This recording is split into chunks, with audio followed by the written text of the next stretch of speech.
Karachi, the beating heart of Pakistan's maritime power, is home to the most important naval installation in the country, the Pakistan Navy Dockyard.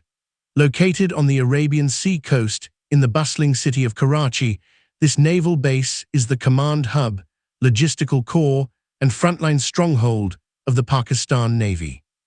Strategically positioned near the Karachi Port Trust and in proximity to major global shipping lanes, this dockyard plays a central role in securing Pakistan's maritime borders and projecting naval power in the Indian Ocean region.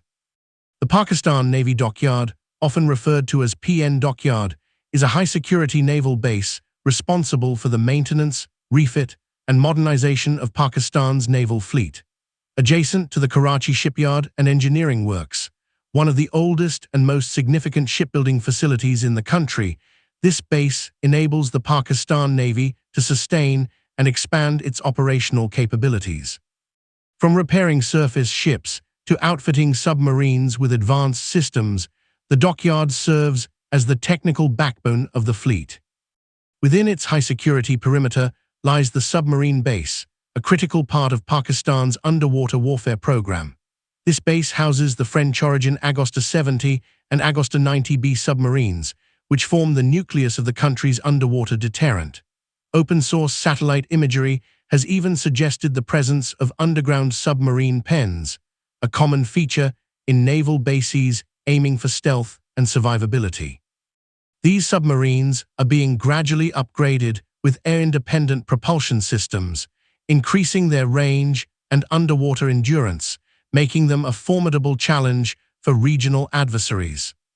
The port also hosts surface combatants such as the F-22P Zulfiqar-class frigates, Azmat-class fast attack crafts, and various support vessels, including tankers and survey ships. These vessels frequently conduct maritime security operations, training exercises, and coastal patrols. The presence of helicopter units like the Z-9EC and Sea King, along with maritime patrol aircraft such as the P-3C Orion and ATR-72, further enhances the operational reach of the base. Pakistan's Fleet Command, known as COMPAK, Commander Pakistan Fleet, is headquartered here. From this location, naval leadership controls and coordinates all maritime operations across Pakistan's coast and its economic exclusive zone. With communication centers, electronic warfare support, and radar installations integrated into this base, Karachi serves as a digital command hub for modern naval warfare. The Karachi Shipyard and Engineering Works, located next to the dockyard, is a key partner in naval development. It has played a significant role in constructing warships, missile boats, and even indigenous submarines. In recent years, KSEW has worked with Turkish and Chinese partners to build MILG M-class corvettes and Hangar-class submarines, a leap forward in self-reliant defense manufacturing. Security at the port is extremely tight. Naval police, surveillance systems, drone monitoring, and coastal radar installations form a multi-layered defense network. With the help of projects like Vigilance, Pakistan has enhanced its coastal surveillance capabilities, using a mix of land-based radar and seaborne sensors to monitor any unauthorized maritime movement. Civilian access is heavily restricted, and any area near the base is under constant monitoring. Recent years have seen an increased focus on modernization. The Pakistan Navy has accelerated ship acquisition, improved missile systems such as the CM-302 anti-ship missile, and expanded its maritime patrol capabilities. The development of the Hangar-class submarines, jointly with China, marks a historic shift in Pakistan's undersea warfare strength.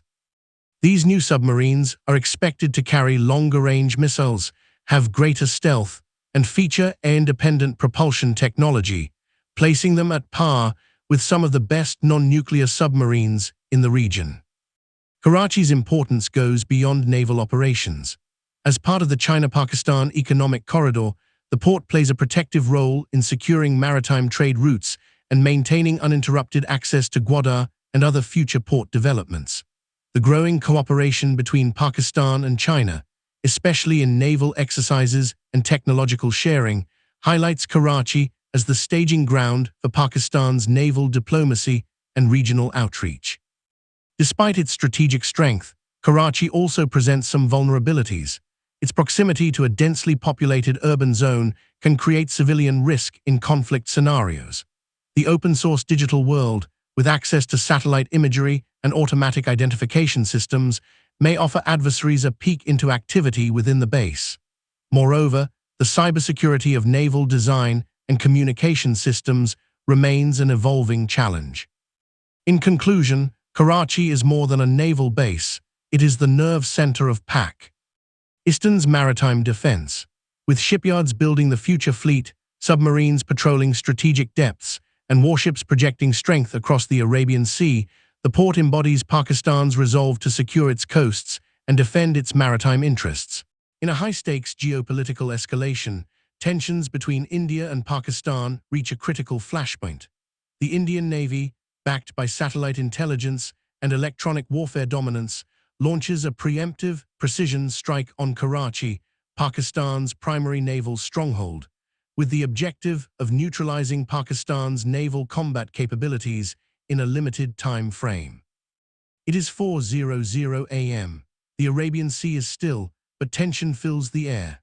A large Indian naval strike group, led by the aircraft carrier INS Vikramaditya, accompanied by Visakhapatnam-class stealth destroyers and Kalvari-class submarines, positions itself silently off the coast of Karachi.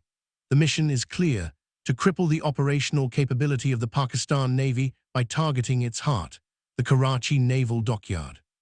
For days, Indian satellites and P-8I Poseidon aircraft have monitored every movement at the port.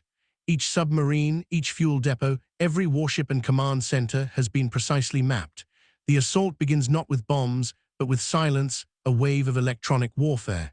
Communications are jammed, surveillance radars are blinded. Then, within seconds, the calm is shattered. BrahMos cruise missiles, fired from Indian warships and aircraft, tear through the night sky at supersonic speed. Their targets: radar installations, missile batteries, command centers, and the naval dockyard itself. Explosions ripple across the Karachi coastline. Within 15 minutes, key defensive infrastructure is destroyed. Pakistan's radar grid collapses, isolating its navy and blinding its coastal defense systems. At 5:00 a.m., a second wave of BrahMos missiles launches from stealth frigates.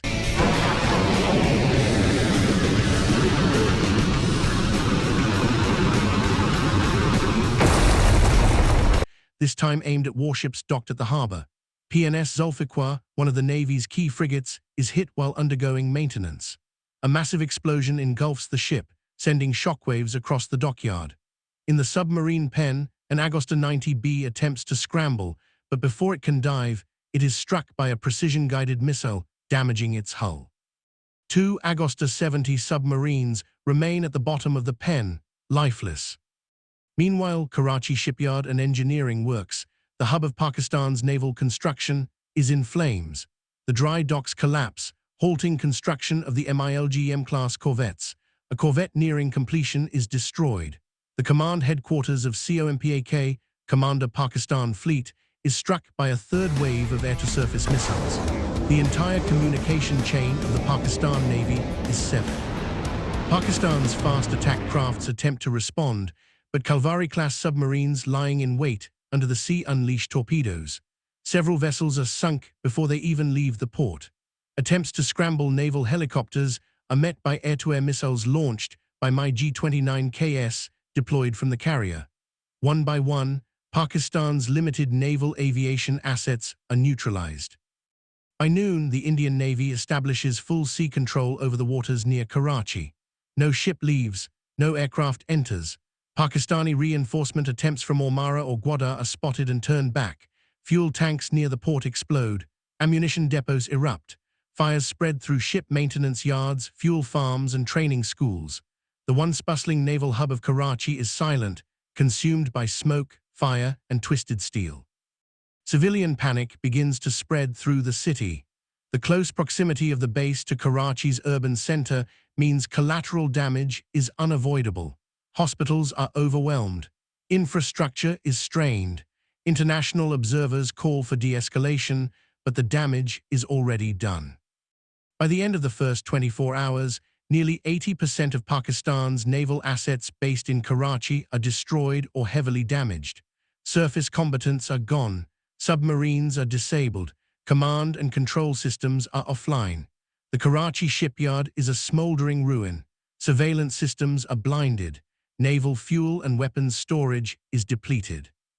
Pakistan attempts to move its surviving assets toward Ormara and Gwadar. Indian surveillance aircraft track every movement. A few vessels manage to escape the blockade, but they carry limited operational value. Without command, fuel, or maintenance capacity, they are left vulnerable and scattered. Indian analysts estimate that with continued strikes on secondary bases, the Pakistan Navy could be rendered entirely combat ineffective within 3 to 5 days. Gwadar, still under development, lacks the facilities to support a full naval fleet. Ormara, though operational, cannot bear the entire burden of fleet operations.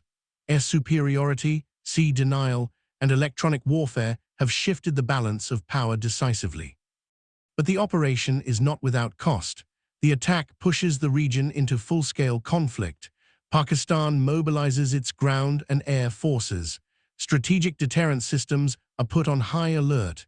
India's strike has achieved its objective militarily, the neutralization of Karachi as a naval threat. But the world now watches in fear of what comes next. In this hypothetical war, the speed and precision of modern naval warfare are on full display. Within a single day, decades of investment in infrastructure, submarines, and ships are wiped out. The lesson is clear. In the age of advanced missiles, satellite-guided strikes, and integrated electronic warfare, ports can become graveyards overnight.